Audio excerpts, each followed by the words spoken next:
किसी विवाद में घिरा हुआ देखा जाता है। बताया जा रहा है कि फतेहपुर निवासी बबलू बावरी को हाई प्रेशर की समस्या थी। वाहन चलाते समय अचानक उसकी तबीयत बिगड़ गई, वह गाड़ी से गिर गए। स्थानीय लोगों की मदद से बबलू बावरी को आसनसोल जिला अस्पताल में भर्ती कराया गया था, जहां डॉक्टरों ने उनकी स्थिति को गंभीर बताते हुए अन्य अस्पताल में भर्ती करने का निर्देश दिया। घर वालों ने बबलू बावरी को उचित चिकित्सा के लिए 20 मार्च को आसनसोल के HLG अस्पताल में भर्ती करवाया। आरोप है कि शनिवार दोपहर तक अस्पताल की ओर से बबलू की स्थिति में सुधार होने की बात कही गई थी, लेकिन थोड़ी देर बाद ही अस्पताल प्रबंधन ने कहा कि बबलू बावरी की हालत गंभीर है। दोपहर 2:30 से 3 बजे के करीब घर वाले जब अस्पताल पहुंचते हैं तो अस्पताल प्रबंधन से खबर दी जाती है कि बबलू बावरी की मृत्यु हो चुकी है। इस बीच घर वालों और अस्पताल प्रबंधन के बीच कई तरह की बातचीत होती है। जब घर वालों ने बबलू बावरी के शव की मांग की तो अस्पताल प्रबंधन ने शव न देते हुए कहा कि अब यह पुलिस का मामला है, शव पोस्टमार्टम होने के बाद ही घर वालों को दिया जाएगा। अस्पताल प्रबंधन की ओर से बबलू बावरी का शव लेने पहुंचे उनके संबंधियों ने शव नहीं दिए जाने पर अस्पताल में जमकर उत्पात मचाया। मृतक से संबंधित छोटे लाल पासवान ने कहा कि जब वे बबलू बावरी को अस्पताल में भर्ती करवाने गए थे तो उस वक्त पुलिस के हस्तक्षेप की कोई बात नहीं कही गई थी। यदि इस तरह की कोई बात थी तो सरकारी अस्पताल में क्यों नहीं भेजा गया? इस घटना को लेकर क्या कुछ और बातें सामने आ रही हैं, सुने।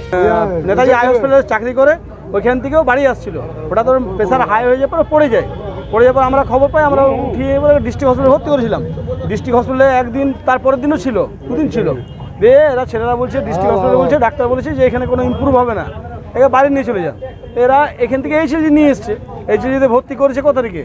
20 তারিখে ভর্তি করার পর এরা 2-3 দিন ধরে বলছে যে আপনাদের এখানে তো যখন যেভাবে ট্রিটমেন্ট ঠিক হচ্ছে কিনা আপনারা বলুন, আমরা পেশেন্টকে বাইরে নিয়ে যাবো, আমরা মিশন নিয়ে যাবো, আমাদের যাতে স্বাস্থ্যতে কাটে যাবো, ট্রিটমেন্টটা ভালো করে করাবো। এবার HLG বলছে না, এখন আমাদের এখানে আমরা ট্রিটমেন্ট করছি, আমরা কোথাও রিলিজ করতে দেবো না। যাইনি, আজকে দুপুর 2টো পর্যন্ত বলেছিল পেশেন্ট ঠিক আছে, আর একটা সময় ফোন করে বলছে আপনাদের পেশেন্ট সিরিয়াস আছে, আপনারা আসুন। তারপর বলছে আপনাদের পেশেন্ট মারা গেছে। তো মারা গেছে, তারপর 5:30টার সময় বলছে নাকি রিসেপশনে, বলছে না বডি দেওয়া হবে না, বডি আপনাদের পোস্টমর্টম পুলিশ কেস হবে। জানি না এদের কি ব্যাপার, মানে এতদিন ভর্তি ছিল, 5-6 দিন ভর্তি ছিল, তাতে পুলিশ কেস হয়নি।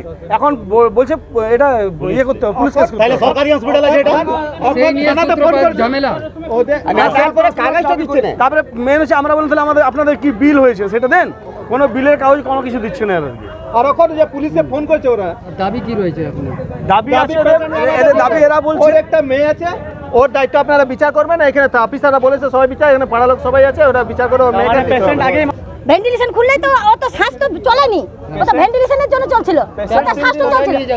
ওরা আমাদের ছেলেরা সব বললো দুর্গাপুর যাবো, মলাইদা বললো দুর্গাপুর নিয়ে যাবো, বললো দুর্গাপুর নিয়ে যাবো।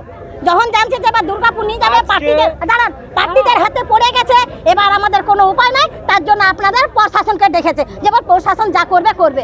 আমাদের মানুষটাকে আগেই বলতে পারতো যে আমরা করতে পারবো না, আমরা পারবো না। যখন ভর্তি করেছিল তখনই বলতো যে পারবো না। MLA যেমন বললো যে না আমরা পারবো না, তো এ তো উনিও বলতো যে পারবো না। খালি এতটাই বলে দিল যে ভেন্টিলেশনে তোমাদের মানুষ ঠিক আছে, যে আছে।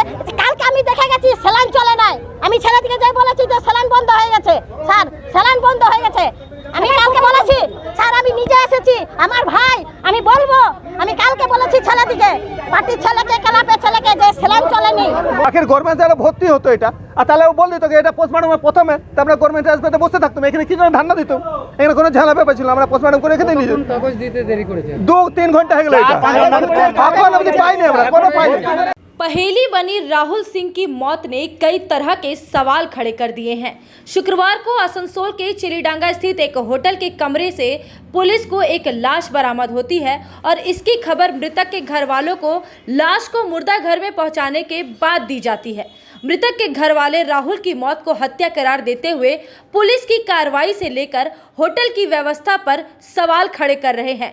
शनिवार को मृतक राहुल सिंह के परिजनों के साथ AIMIM के जिला नेता दानिश अजीज और उनकी team Asansol Durgapur police commissionerate के कार्यालय पहुंचे और वहां DC सेंटर डॉक्टर सोनावा ने कुलदीप सुरेश से मुलाकात की तथा राहुल की मौत पर निष्पक्ष कार्रवाई की मांग की।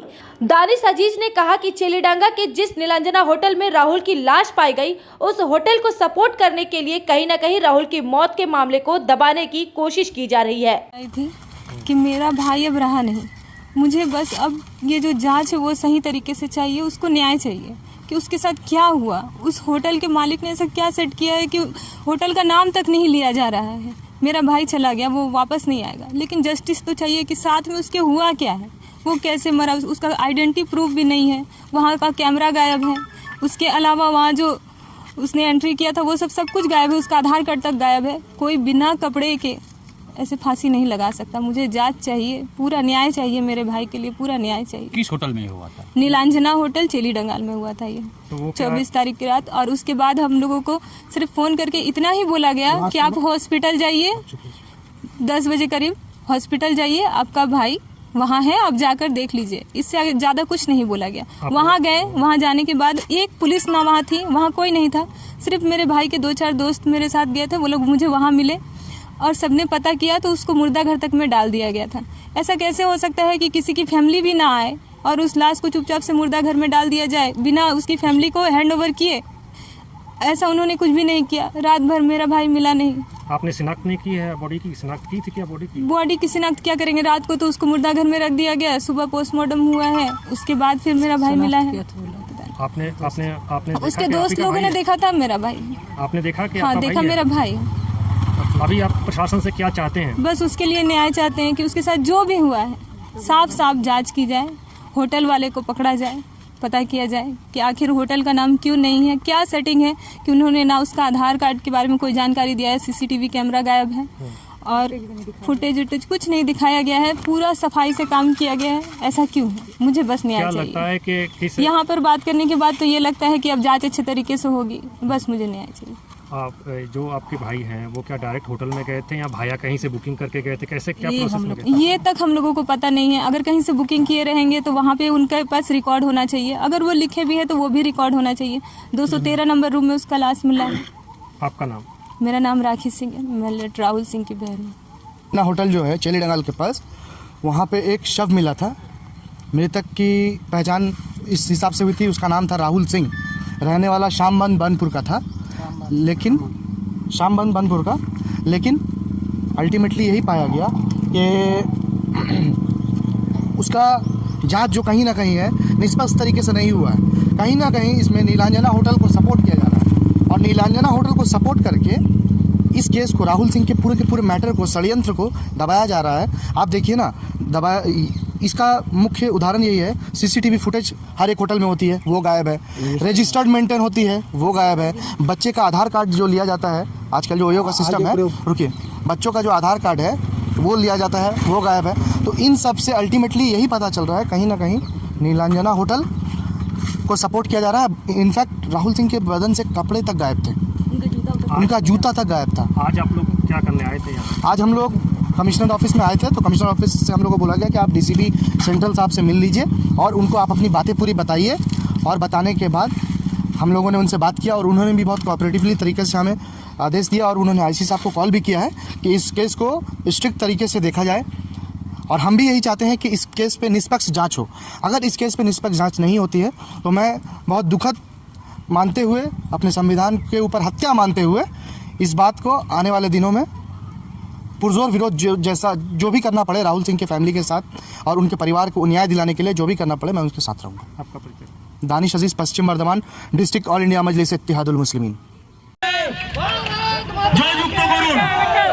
पत्रकारों से बातचीत करते हुए अग्निमित्रा पाल वीरभूम में हुए रामपुर हाट के अग्निकांड की घटना पर तृणमूल कांग्रेस सुप्रीमो सह मुख्यमंत्री ममता बनर्जी और वीरभूम के तृणमूल कांग्रेस के जिला अध्यक्ष अनुव्रत मंडल पर जमकर बरसी। उन्होंने अनुव्रत मंडल की गिरफ्तारी की मांग की। अग्निमित्रा पाल ने आरोप लगाते हुए कहा कि अनुव्रत मंडल रामपुर हाट के अग्निकांड में संलिप्त है। भारतीय चुनाव आयोग की ओर से उपचुनाव में केंद्रीय सुरक्षा बल के 133 कंपनी दिए जाने पर अग्निमित्रा पाल ने असंतोष व्यक्त करते हुए कहा कि लगभग 200 केंद्रीय सुरक्षा बल की कंपनियां भेजी जानी चाहिए थी। তৃণমূল অভিযোগ করছে যে সিবিআই এর আগে অনেকগুলো কেস নিয়েছে যার কোনো নিষ্পত্তি এখনো পর্যন্ত করতে পারেনি, তাই এটা তো কিছু করতে পারবে বলে মনে হচ্ছে। দেখুন, তৃণমূল কি বলছেন সেটা ইম্পর্টেন্ট নয়, কারণ তৃণমূল এবং তৃণমূলের নেত্রী যে তিনি হাওয়াতে কথা বলেন। সিবিআই তদন্ত হচ্ছে, অবশ্যই তার রেজাল্ট বেরোবে। এটা তো একটা সঙ্গে সঙ্গে রেজাল্ট তো আসতে পারে না। মাননীয় মুখ্যমন্ত্রী যেটা করা দরকার সেটা করুন। আজকে তো তিনি সিট গঠন করেছিলেন আনিসের খুন কাণ্ডে, তো সেই সিটের রিপোর্ট উনি বলেছিলেন 15 দিনের মধ্যে আসবে, কোথায় এলো? আজকে যার অপসারণের উনি দাবি করেছিলেন সেই জ্ঞানওয়ান সিং যাকে রিজওয়ানুর যখন হয়েছিল, রিজওয়ানুরের হত্যা, তখন উনি জ্ঞানওয়ান সিংয়ের অপসারণ দাবি করেছিলেন। সেই জ্ঞানওয়ান সিংকেই উনি আনিস খান্ডের সিটে নেতৃত্বে বসিয়ে দিলেন। কি ইকুয়েশন চলছে, কি বোঝাপড়া চলছে, কাকে দাবাতে চাইছেন, কাকে লুকোতে চাইছেন, কাকে আশ্রয় দিচ্ছেন, বাংলার মানুষ সব বুঝতে পারছে। আর সেই আজকে রামপুরহাটে সেই অনুব্রত মণ্ডল আজকে আসানসোলের দায়িত্ব পেয়েছে, আর এসে সে বলছে খেলা হবে, খেলা হবে। আমরা আমরা আমরা শঙ্কিত। উনি যেখানেই যান সেখানে লাশের বন্যা বয়ে যায়। ওনাকে আসানসোলে দেওয়া হয়েছে, আমরা শঙ্কিত। আমি বলবো ইলেকশন কমিশনকে এই ব্যাপারটা নিয়ে দেখতে। আজকে উনি বলছেন টিভি ব্লাস্ট হয়েছে, এরকম মিথ্যে কথা বলা, মানুষকে বিভ্রান্ত করা, আর তাকে নিয়ে মাননীয় মুখ্যমন্ত্রী গিয়ে টাকা দিচ্ছেন, আজকে চাকরি দিচ্ছেন। যে যার মা যাকে কুপিয়ে মারলো যার চোখের সামনে, সে চাকরি দিয়ে তার জীবনটা কাটবে, তার কয়েকটা টাকা দিয়ে জীবন কাটবে। মুখ বন্ধ করার চেষ্টা করবেন না। আমরা এইসব দিয়ে আর ভুলবো না। আপনার চাকরিও চাই না, আপনার টাকাও চাই না, আমরা বিচার চাই। এটা কি আপনি স্যাটিসফাইড? না, আমি স্যাটিসফাইড নই। আমি আমার শীর্ষ নেতৃত্বকে জানিয়েছি আমাদের এইটাতে হবে না, সব বুথ কভার হবে না। কত চাইছেন? 250। আমরা 200 থেকে 250 চাইছি। কতগুলো বুথ এখনো পর্যন্ত সেন্সিটিভ বলে আপনি চিহ্নিত করেছেন?